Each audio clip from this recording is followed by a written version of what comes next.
As America was gathering its senses after the shocking attack on Pearl Harbor in December 1941 and the subsequent declaration of war, there was a heightened feeling of insecurity and anxiousness throughout the whole country.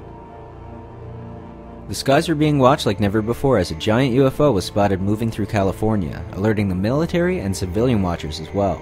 This case became known as the Battle of Los Angeles and is one of the most important cases of ufology of all time. And now for news of our own West Coast, we take you to Los Angeles and the report of Byron Palmer. Anti-aircraft guns went into action against unidentified aircraft in the Los Angeles area shortly after 3 a.m. Pacific wartime this morning. The anti-aircraft guns began barking during a blackout ordered by the 4th Interceptor Command at 2:25 a.m. The unidentified object, which some sources thought might be a blimp, moved slowly down the Pacific coast from Santa Monica and disappeared south of Long Beach. On the morning of February 25, 1942, pandemonium erupted in a hail of anti-aircraft fire. Air raid sirens sounded throughout Los Angeles County on that crazy morning of February 1942.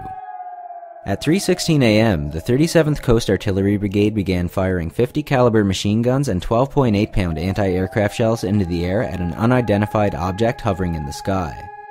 Over 1,400 shells would eventually be fired from a defending county that were convinced this was an invasion. Pilots of the 4th Interceptor Command were alerted. The artillery fire continued sporadically until 4:14 a.m. when the UFO suddenly vanished. The Air Force searched but found no signs of the flying object, and the all clear was sounded at 7:21 a.m. after the Secretary of the Navy, Frank Knox, amazingly played down the event, even suggesting it was a weather balloon.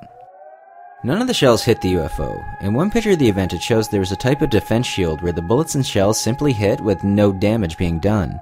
Shells frequently could be seen bursting near the object, but none appeared to hit it. This caused major damage to surrounding buildings, and people were killed as a direct result of falling debris and shrapnel, many suffering from hearing problems after the hour-long bombardment. A photo published in the Los Angeles Times on February 26, 1942 has been cited by modern-day ufologists as evidence of an extraterrestrial visitation.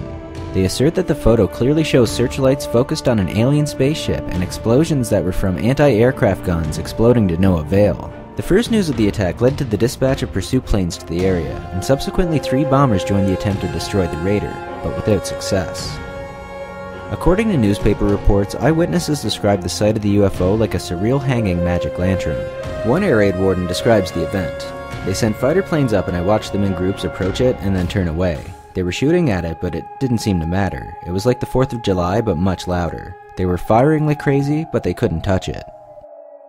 This was an extremely important event, and one that should not be forgotten. Only the news of World War II kept this from becoming a major news event, and possibly the mind of Ronald Reagan when he delivered a stunning speech at the United Nations. In our obsession with antagonisms of the moment, we often forget how much unites all the members of humanity. Perhaps we need some outside universal threat to make us recognize this common bound. I occasionally think how quickly our differences worldwide would vanish if we were facing an alien threat from outside this world. And yet, I ask you, is not an alien force already among us? What do you guys think of the Battle of Los Angeles incident? Thanks for watching, and remember, the ways at which we arrive at knowledge are hardly less wonderful than the discovery of these things themselves.